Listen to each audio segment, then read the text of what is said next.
Beauty পার্লারে গিয়ে 2 থেকে 3 ঘন্টা বসে থাকতে হয় এই ভ্রু প্লাক করার জন্য। তো এই ভ্রু প্লাক করার জন্য আমরা 2-3 ঘন্টা বসে থাকবো?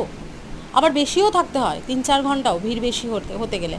তো আমাদের এই ভ্রু প্লাক করে আপনারা ন্যূনতম কিছু তো ইনকাম করেন। যারা ফেসিয়াল করে বা আরও স্পা করে বা অন্য কিছু করে, তারা একটু বেশি টাকা দেয়, তাদের কাছ থেকে আপনারা একটু বেশি টাকা পান, কিন্তু আমাদের কাছ থেকে একটু কমই টাকা পান, কিন্তু পান তো।